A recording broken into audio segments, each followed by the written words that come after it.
आज ही Doubtnut app download करें। Doubtnut पर होगा अब आपके सभी मैथ्स, केमिस्ट्री, फिजिक्स और बायोलॉजी डाउट्स का सफाया।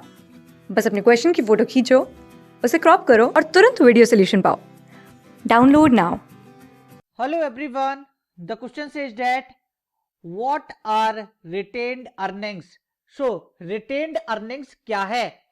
So यहाँ पे हम अगर सिंपल लैंग्वेज में समझें कि retained earnings क्या है, so जब कंपनी को क्या होती है, जब कंपनी को प्रॉफिट होती है तो उसके पास फिर क्या होते हैं, उसके पास यहाँ पे फिर दो ऑप्शंस होते हैं कि वो उस प्रॉफिट्स का दो तरीके से इस्तेमाल कर सकती है। पहला तरीका है कि वो क्या कर दे, वो शेयर होल्डर्स को डिविडेंड के फॉर्म में क्या कर दे, डिविडेंड के फॉर्म में डिस्ट्रीब्यूट कर दे। और सेकंड ऑप्शन ये रहता है कि वो क्या कर ले, वो यहां पे कुछ पोर्शन को अपने पास रख ले और फिर उन रिजर्व्स का क्या करे, उन रिजर्व्स का फ्यूचर में इस्तेमाल करे बिजनेस के लिए।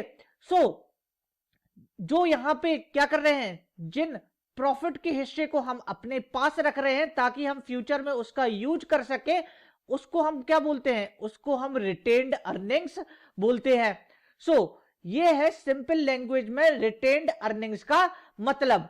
अब हम इसकी डिटेल्स देखते हैं यहां पे। A company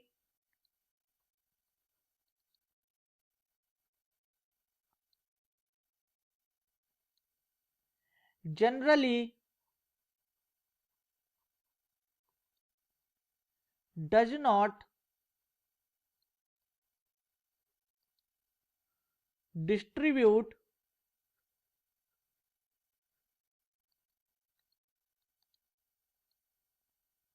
all its earnings amongst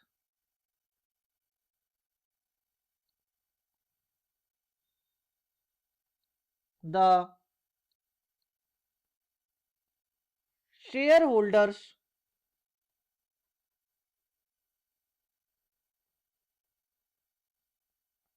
as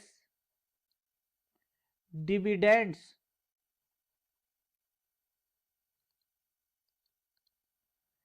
A portion of the net earnings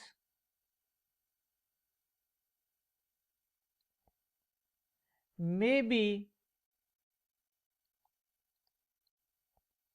retained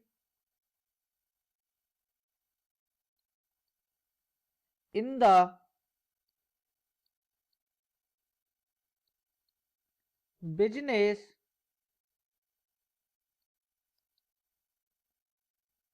for use in the future. This is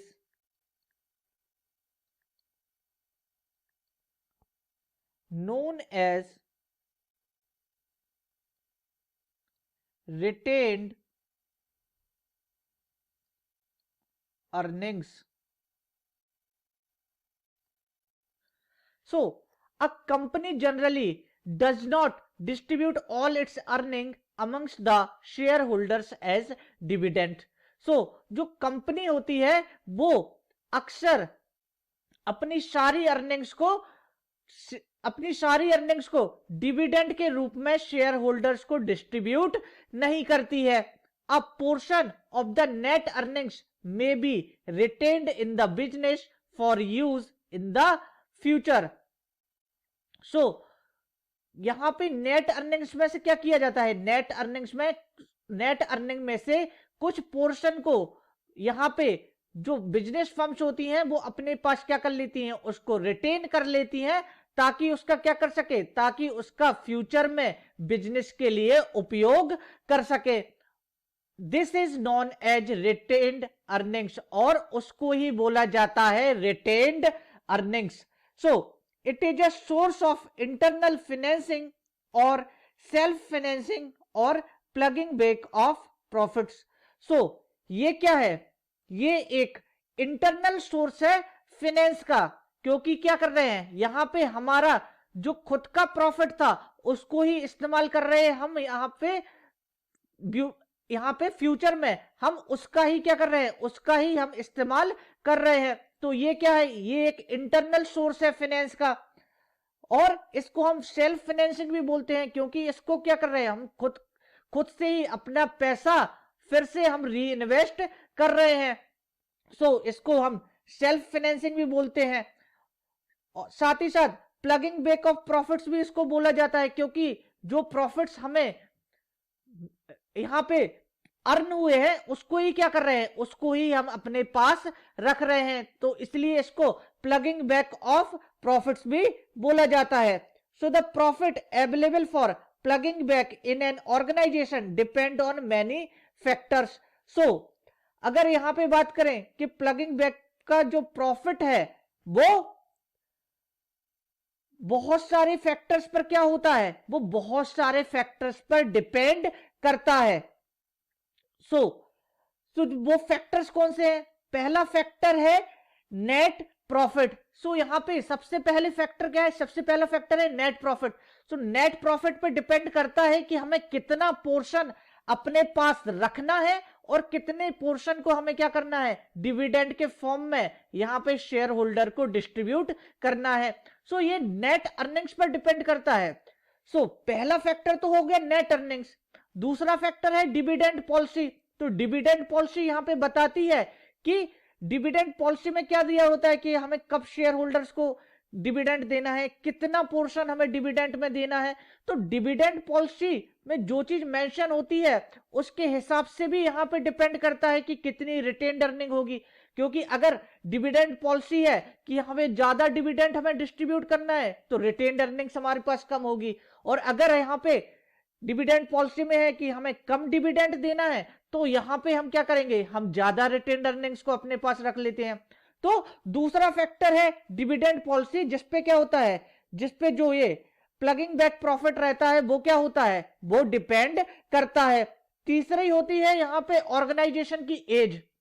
so organisation का एज भी यहां पे बहुत बड़ा फैक्टर होता है। सो यहां पे डिपेंड करता है कि ऑर्गेनाइजेशन की एज कितनी हो गई, मैच्योरिटी लेवल पे पहुंच गई है या फिर ग्रोइंग स्टेज पे है। तो ग्रोइंग स्टेज पे है तो वहां पे इन्वेस्ट करने के लिए हमें क्या चाहिए, हमें ज्यादा रिटेन्ड अर्निंग्स की जरूरत पड़ेगी। और अगर मैच्योरिटी स्टेज पर पहुंच गई है तो वहां पे ग्रोइंग स्टेज उसकी खत्म हो गई है, तो वहां पे उसको बस अब क्या करना है, वहां पे मेंटेन करके चीजों को रखना है। तो वहां पे वो डिविडेंड ज्यादा डिस्ट्रीब्यूट कर सकते हैं, रिटेन्ड अर्निंग्स कम कर सकते हैं। सो यहां पे क्या हो सकती है, यहां पे जो ऑर्गेनाइजेशन की एज है उस पे भी यहां पे प्रॉफिट्स जो रिटेन्ड अर्निंग्स है वो डिपेंड होती है। सो यहां पे हमने देख लिया कि रिटेन्ड अर्निंग्स क्या है और उसकी हमने डिटेल्स भी यहां पे देख ली है। So this is the answer of the given question. Class 6 से 12 से लेके नीट, IIT, जेईई मेंस और एडवांस के लेवल तक 10 मिलियन से ज़्यादा स्टूडेंट्स का भरोसा। आज ही डाउनलोड करें डाउटनेट ऐप या व्हाट्सएप कीजिए अपने डाउट्स 8400 400 400 पर।